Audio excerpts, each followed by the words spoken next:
Assalamualaikum warahmatullahi wabarakatuh. Perkenalkan, nama saya Nindita Fernanda Radika.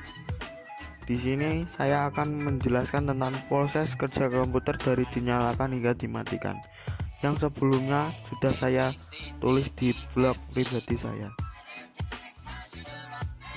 Sebelum kita mempelajari lebih lanjut, mari kita pelajari tentang apa itu komputer. Komputer merupakan suatu alat elektronik yang dapat menerima input data dan mengolahnya menjadi suatu informasi dengan menggunakan suatu program yang tersimpan di memorinya, serta dapat menyimpan program dan hasil pengolahannya, di mana bekerja secara otomatis. Jadi prinsip kerja komputer tersebut diawali memasukkan data dari perangkat input. Lalu data tersebut diolah sedemikian rupa oleh CPU sesuai yang kita inginkan, dan data yang telah diolah tadi disimpan dalam memori komputer atau disk. Data yang disimpan dapat kita lihat hasilnya melalui perangkat keluaran.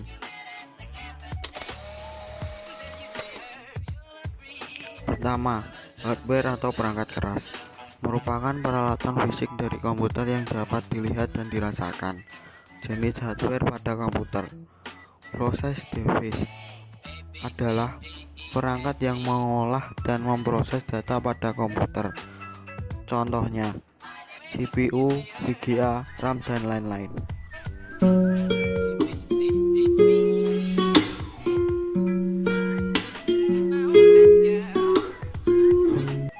Hardware input. Hardware input adalah perangkat yang digunakan untuk memasukkan data ke komputer. Data yang telah masuk menggunakan hardware input akan diolah melalui suatu proses. Jenis perangkat yang digunakan menginput dan mengontrol data dalam komputer.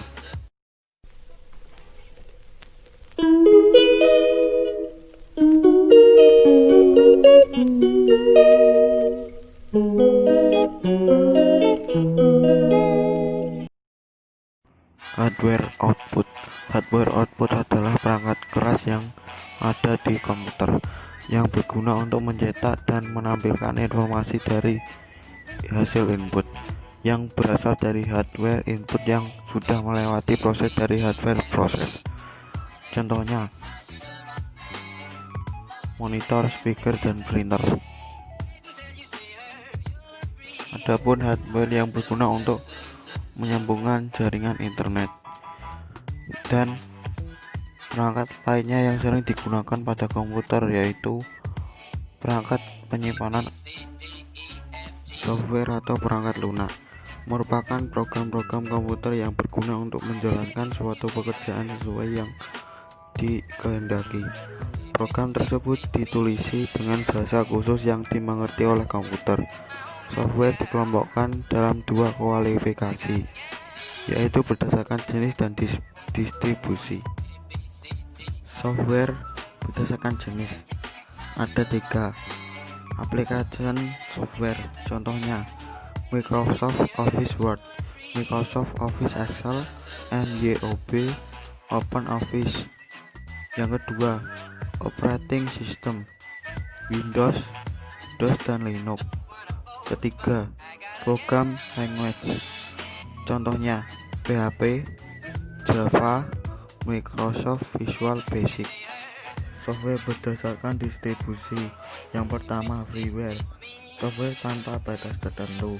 Yang kedua, adware, software yang bisa didapatkan secara gratis namun adanya kompensasi iklan yang muncul.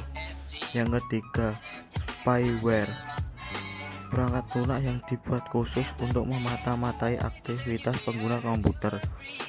Open source, software yang kode sumbernya dapat dibuka, diubah-ubah, ditingkatkan, dan disebarluaskan. Shareware, piranti lunak untuk keperluan tertentu yang dibagikan secara gratis. Malware, software yang dianggap sebagai perusak. Firmware, software penyimpanan yang hanya dapat dibaca atau memory read only. Yang ketiga ada brainware atau user atau sumber daya manusia, personil yang terlibat langsung dalam pemakaian komputer. Jenis-jenis dan fungsi brainware. Jenis-jenis brainware pada umumnya itu akan dibagi dalam bagian yang bisa menunjang adanya internal check yang memadai, yakni sebagai berikut.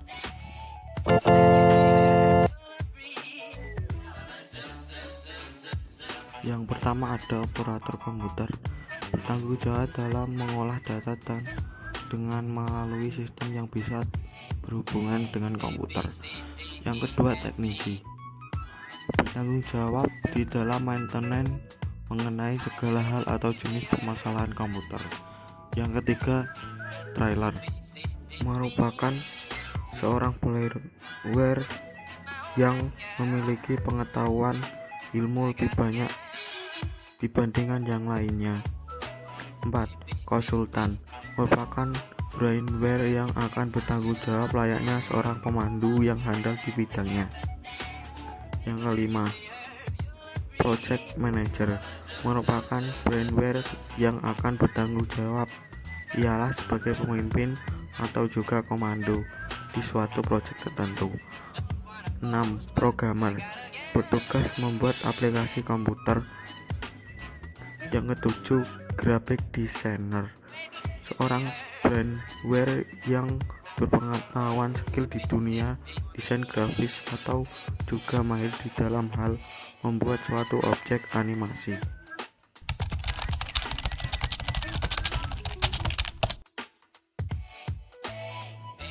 Mengenal proses bonding komputer. Sebelum sistem komputer dijalankan, komputer harus melewati proses bonding terlebih dahulu agar komputer siap digunakan. Proses bonding komputer adalah proses perjalanan penyalaan komputer awal sampai mengambil alihan sistem operasi secara penuh terhadap perangkat. Bisa juga diartikan sebagai proses pemasukan arus listrik ke dalam peralatan komputer, sehingga komputer dapat berkomunikasi dengan pengguna. Bonding identik dengan BIOS, yakni Basic Input Output System, yang merupakan sebuah kode software yang tertanam pada komputer.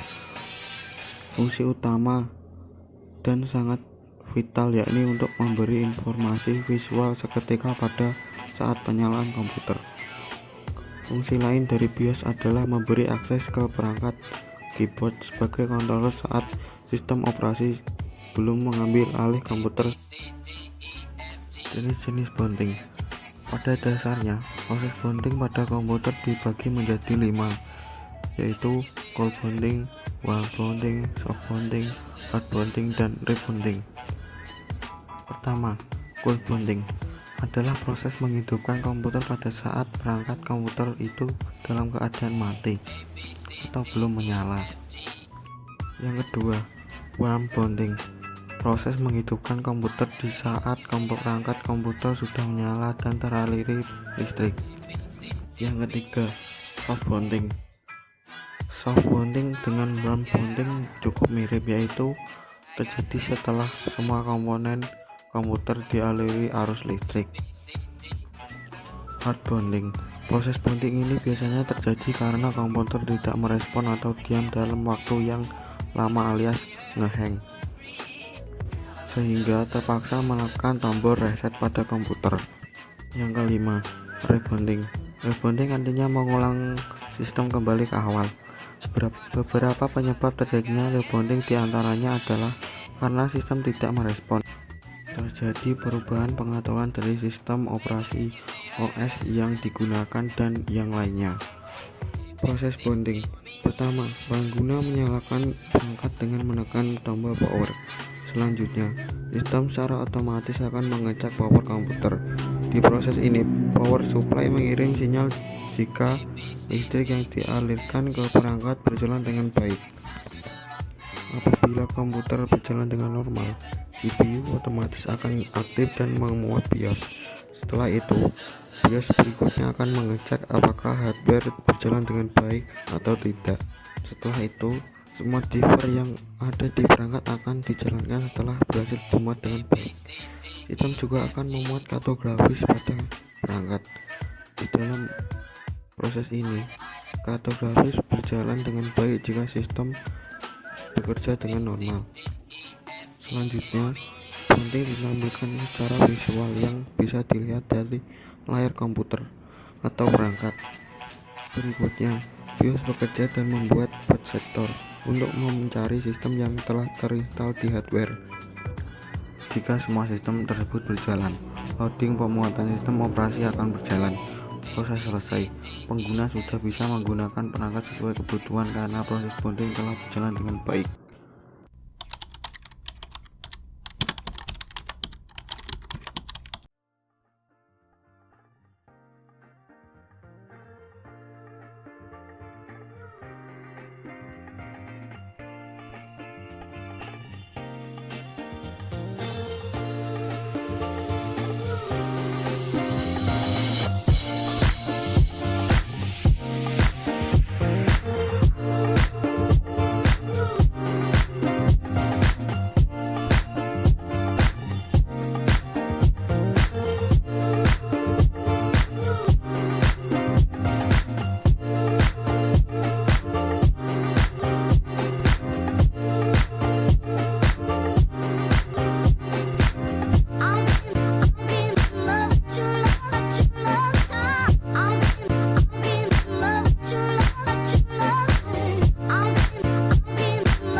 Pengertian shutdown yaitu proses mematikan seluruh fungsi komponen dan peripheral dalam komputer oleh CPU sesuai dengan set instruksi logis dari BIOS.